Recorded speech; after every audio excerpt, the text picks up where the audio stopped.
Keris Betok Sombro.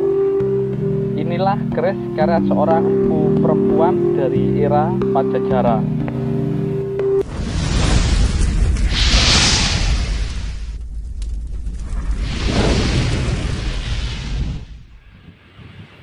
Rahayu, rahayu, rahayu. Ketemu lagi dengan saya Teddy Wahyono di channel tempat mengenal keris dan pusaka Nusantara lainnya dengan akal sehat dan hati terbuka. Nah, kali ini saya akan membahas sebuah keris yang bisa dibilang sangat unik ya dan sangat langka.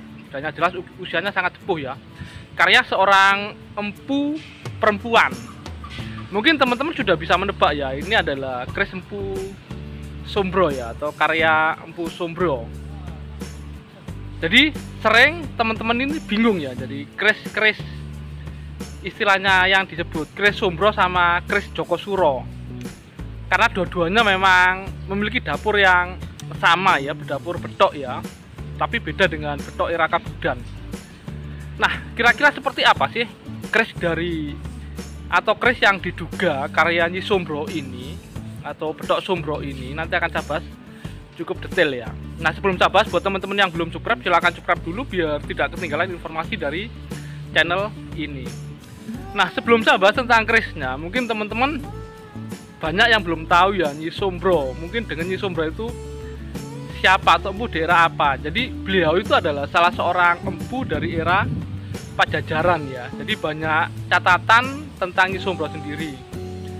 Kalau yang di catatan lama seperti di Paniti Kadgo yang bab 2 itu, di bab pratelanipun para empu nanti ada ya. Jadi Nyi Sombro itu salah satu empu di Pajajaran. Termasuk di ensiklopedi keris ya, atau ensiklopedi budaya nasional. Jadi Nyi Sombro ini memang salah satu empu yang diperkirakan dari era Pajajaran. Dan di beberapa catatan Nyi Sombro ini juga sempat istilahnya pindah ya, hijrah ke Tuban juga.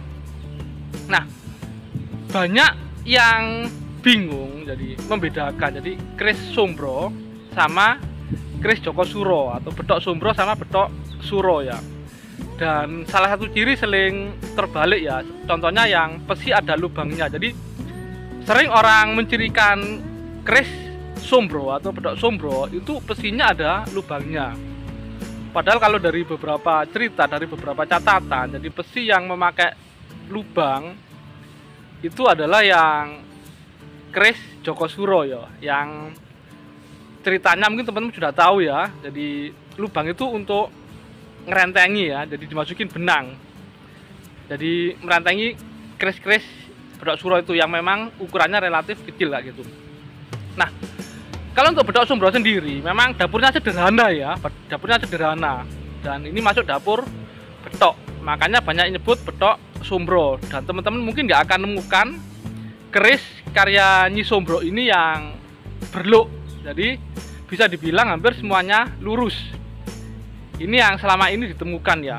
Kalaupun ada yang menemukan luk ya bisa aja, tapi memang selama ini yang saya tahu memang masih lurus untuk yang keris diduga keris Sombro atau betok Sombro itu ya.